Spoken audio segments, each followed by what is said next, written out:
औलाद का मोह। दिलीप और सुधांशु नाम के दो भाई थे।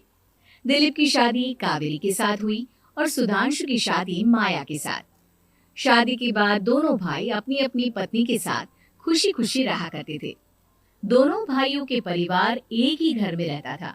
साथ में खाना, साथ में घूमना, कुल मिलाकर दोनों भाइयों का परिवार खुशहाल परिवार था। कुछ सालों के बाद दिलीप की पत्नी कावेरी को एक बेटा हुआ। भैया, आज मैं बहुत खुश हूँ। चाचा बन गया हूँ मैं। हाँ भाई साहब, इस बच्चे के घर में आने से तो रौनक आ गई है। मैं सबको बताऊंगी कि मैं तो चाची बन गई हूँ, चाची। तुम दोनों कितने अच्छे हो। हमारे बच्चे के आने से ऐसे खुश हो रहे हो जैसे ये बच्चा तुम्हारा ही हो। बस भैया, अब आपका बेटा इस दुनिया में आ गया ना, हम भी कोशिश करेंगे कि हमारा भी बच्चा जल्दी से इस दुनिया में आ जाए। और फिर आपका और हमारा बच्चा दोनों मिलकर दिन भर घर के आंगन में खेला करेंगे। कितना मजा आएगा ना। सच कहती हूँ माया, मैं भी उसी दिन का इंतजार कर रही हूँ जब तुम्हारी भी गोद भर जाएगी और मेरे बेटे को एक छोटा भाई या बहन मिल जाएगी। 1 साल बीत जाता है। दिलीप और कावेरी का बेटा अब 1 साल का हो चुका था, लेकिन सुधांशु और माया की कोई औलाद नहीं होती। माया, लगता है कि हमारी जिंदगी में बच्चे का सुख ही नहीं है। ऐसा क्यों कहते हैं? दिलीप भाई साहब का बेटा भी तो हमारा ही बेटा है ना। तुम्हारी बात बिल्कुल ठीक है माया, लेकिन फिर भी हमारा खुद का एक बच्चा होता तो कितना अच्छा होता। हाँ, कावेरी भाभी भी हमेशा कहती हैं उन्हें अपने बेटे के लिए एक छोटा भाई या बहन चाहिए। लेकिन देखिए ना, हमारी तो किस्मत ही कितनी खराब है। हमारे तो सारे ट्रीटमेंट भी फेल हो चुके हैं। डॉक्टर ने भी साफ साफ कह दिया है कि तुम कभी माँ नहीं बन सकती। वही तो सुधांशु, बहुत बुरी किस्मत है हमारी। लेकिन माया, हम अपनी किस्मत को इतना क्यों कोस रहे हैं? हम दिलीप भाई साहब के बेटे को अपने बेटे की तरह ही प्यार कर सकते हैं ना। हाँ जी, बिल्कुल सच कहा। मैं भी वैसा कर सकती हूँ। चाची हूँ, उसे छोटी माँ का प्यार नहीं दूंगी क्या? कुछ दिनों के बाद दिलीप का एक दोस्त दिलीप से मिलने के लिए आता है। अरे क्या बात है दिलीप, बधाई हो बधाई। और घर तो काफी बड़ा है तुम्हारा। वैसे तुमने अपने बेटे के बारे में क्या सोचा है?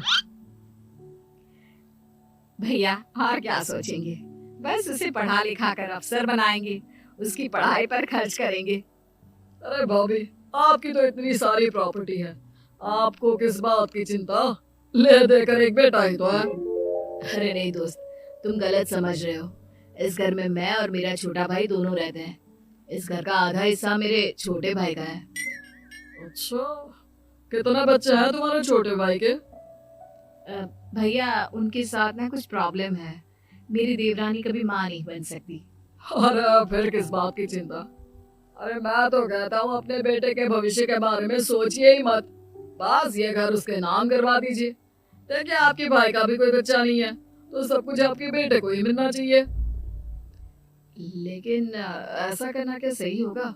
अगर उनका बच्चा नहीं है तो क्या हुआ? ये घर आधा उनका है, उनकी जो मर्जी है वो करें। अरे कैसी बात करते हो? उनकी कोई औलाद नहीं है, वो क्या करेंगे प्रॉपर्टी अपने नाम रखकर? हाँ, वैसे भाई साहब, आपकी बात तो बिल्कुल सही है। अब जो कुछ भी है वो हमारे बेटे का ही तो है। आखिर वही तो इस घर के वंश को आगे बढ़ाएगा। मैं कल ही देवर जी से बात करती हूँ। अगले दिन सुधांशु और माया, इधर आओ। तुम दोनों से बहुत जरूरी बात करनी है मुझे। बताइए ना भाभी, क्या बात है? आपको कहीं जाना है तो आप अपने बेटे को मेरे पास छोड़कर जाइए। मैं ही पूरा दिन रख लूंगी उसे। अरे नहीं माया, वो तो मुझे पता है। मैं किसी और चीज के बारे में बात करना चाहती हूँ। बताइए ना भाभी, क्या बात है? देखिए देवर जी, आपका कोई बच्चा है नहीं, लेकिन मैं जानती हूँ कि आप हमारे बेटे को अपने बेटे की तरह ही प्यार करते हैं। भाभी, बेटे की तरह नहीं, वो हमारा ही बेटा है। मेरे लिए तो वो मेरा ही बच्चा है। वही तो फिर क्यों ना ये सारी प्रॉपर्टी हम मेरे बेटे के नाम करवा दे, क्योंकि तुम्हारा हो या मेरा, हम सबका एक ही तो है बेटा। लेकिन भाभी, अभी तो वो सिर्फ 1 साल का है। अभी से प्रॉपर्टी उसके नाम करवाने का क्या मतलब है? देखिए देवर जी, जो काम जितना जल्दी हो जाए ना, उतना अच्छा। आने वाले वक्त का क्या भरोसा। भाभी भरोसा क्यों नहीं, हम तो हमेशा आपके बेटे को माँ बाप की तरह ही प्यार करेंगे। हाँ, लेकिन फिर भी मैं चाहती हूँ कि ये सारी प्रॉपर्टी मेरे बेटे के नाम हो जाए। अब मुझे नहीं लगता तुम दोनों को इसमें कोई भी परेशानी होगी, है ना? भाभी वैसे तो आप जो कह रही हैं वो बहुत जल्दबाजी है, लेकिन फिर भी अगर आपको ऐसा लगता है तो ठीक है, कल ही प्रॉपर्टी के पेपर बनवा लीजिए, मैं और माया उस पर साइन कर देंगे। इस तरह से अगले दिन प्रॉपर्टी के पेपर बनवाकर सारी प्रॉपर्टी दिलीप और कावेरी के बेटे के नाम पर करवा दी जाती है। कुछ दिनों के बाद सुधांशु, सुबह सुबह ये कौन लोग आ गए तुम्हारे घर पर? भैया वो ऊपर वाला कमरा खाली पड़ा था ना, सोच रहा था किराएदार रख देता हूँ। लेकिन किराएदार रखने से पहले आपने हमसे पूछा भी नहीं। भाभी इसमें आपसे पूछने वाली क्या बात थी, हमें एक ही कमरे की जरूरत थी, इसलिए सोचा दूसरा कमरा किराए पर दे देते हैं, कुछ इनकम हो जाएगी। अरे माया, ये सारी प्रॉपर्टी अब मेरे बेटे के नाम पर है और यहाँ पर जो कुछ भी होगा उसके लिए तुम्हें मेरी या दिलीप की परमिशन तो लेनी पड़ेगी ना। हाँ सुधांशु, तुम्हारी भाभी ठीक ही तो कह रही है। अब देखो, तुमने खुद अपने हाथों से ये प्रॉपर्टी हमारे बेटे के नाम की है, वह अभी बहुत छोटा है, तो इस घर से रिलेटेड सारे फैसले तुम्हें हमसे पूछ कर लेने चाहिए। भाभी हमें तो लगा था कि आप हम लोगों से बहुत प्यार करती हैं, लेकिन आप तो हमारे साथ भेदभाव करने लगी। अरे इसमें भेदभाव करने वाली क्या बात है? और मैंने कौन सा तुमसे कुछ गलत मांग लिया? अरे ले देकर मेरा बेटा इकलौता इस पूरे वंश का वारिस है, सब कुछ उसके नाम है। तुम्हें इस बात से जलन क्यों हो रही है? भाभी माया को जलन नहीं हो रही, वो तो बस ऐसे ही कह रही थी। सब जानती हूँ मैं, इसकी खुद की तो कोई औलाद पैदा नहीं हुई, बस इसीलिए जब देखो तब मेरे बेटे पर बुरी नजर डालती रहती है। देखो माया, कावेरी तुमसे बड़ी है, वो जैसा कहती है वैसा करो। और वैसे भी इस घर पर अब तुम लोगों का कोई अधिकार नहीं है, वो तो हम लोगों की भलाई समझो जो तुम्हें अभी तक यहाँ रहने दिया है। भैया आप इतने कैसे बदल गए? इस प्रॉपर्टी ने आपके दिल से हमारे लिए प्यार पूरी तरह खत्म कर दिया है क्या?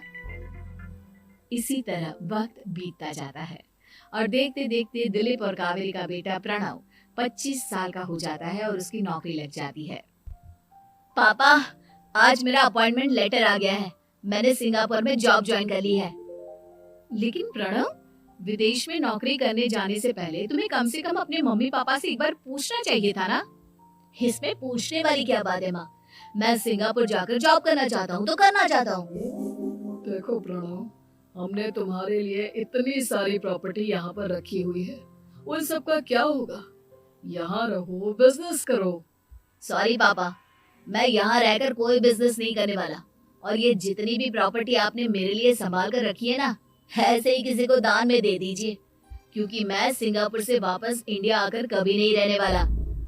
दिमाग खराब हो गया है तेरा, जानता नहीं तेरी वजह से हमने तेरे चाचा चाची से लड़ाई करके पूरा घर तेरे नाम करवा दिया था। हाँ तो ऐसा करने से पहले आपको सोचना चाहिए था ना। और मम्मा, मैं तो वैसे भी उस वक्त 1 साल का था, मेरा इस मैटर से कोई लेना देना नहीं है। कैसी बात कर रहा है ये लड़का? अरे तेरी वजह से अपने छोटे भाई से दुश्मनी लेकर बैठा हूं मैंने तो उसे घर से भी निकाल दिया। जानता नहीं तू, बाजू वाले घर में एक छोटा सा कमरा किराए पर लेकर रहते हैं तेरे चाचा चाची, और ये सब मैंने तेरे लिए किया। देखिए पापा, आपने जो कुछ भी किया अपने लिए किया। मैंने आपसे कब कहा था कि मुझे ये प्रॉपर्टी और घर चाहिए? और वैसे भी अपने भाई के साथ इस तरह का बिहेव करके आपने कोई अच्छा काम तो किया नहीं। तू सही कह रहा है बेटा, हमने तेरे चक्कर में अपने छोटे भाई जैसे देवर और बहन जैसी देवरानी को इस घर से निकाल दिया। बहुत बड़ी गलती हो गई मुझसे। ठीक है मॉम, तो अब आप अपनी गलती सुधारो, लेकिन मुझे तो फॉरेन जाना है, मैं वहीं जाऊंगा। अब आगे क्या करना है ये आपका डिसीजन है। और प्रणव सिंगापुर जॉब करने के लिए चला जाता है। कुछ दिनों के बाद जब दिलीप और कावेरी को अपनी गलती का एहसास होता है तो वो सुधांशु के घर पहुंचती है। सुधांशु, माया, हमें माफ कर दो, हमसे बहुत बड़ी गलती हो गई। क्या हुआ भाभी? आज इतने सालों के बाद अब हम गरीब लोगों के घर क्या करने आई हैं? भाभी, हमने तो खुशी खुशी अपने भतीजे को सब कुछ दे दिया, अब हमारे पास कुछ भी नहीं बचा है। भाई मुझसे बहुत बड़ी गलती हो गई, जो तेरे जैसे भाई को मैंने प्रॉपर्टी के चक्कर में घर से निकाला, और जिसके लिए मैंने ये सब कुछ किया वो खुद ही विदेश चला गया। भैया भाभी, जिस बेटे के लिए आपने हम लोगों को इतनी तकलीफ दी, आपस के प्यार को बिगाड़ा, जब वही आपसे दूर चला गया तो आपको इस बात का एहसास हुआ। लेकिन माफ कीजिए, अब हम आपके साथ रहने के लिए उस घर में नहीं आ सकते। नहीं नहीं माया, ऐसा मत कहो, मुझसे बहुत बड़ी गलती हो गई, प्लीज वापस चलो, मैं वो घर फिर से तुम्हारे नाम कर देती हूँ।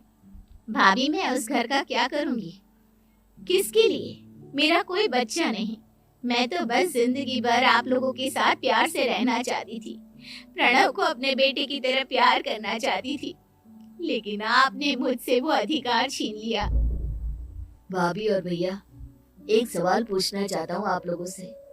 जो बच्चा कुछ ही दिन पहले दुनिया में आया हो, जिस बच्चे के भविष्य का आपको पता ही ना हो, उसके लिए अपने पुराने रिश्तों को तोड़ देना, अपने सगे रिश्तेदारों से दुश्मनी मोल लेना, उनके साथ झगड़ा करना, उनकी बेइज्जती करना, क्या ये सही है?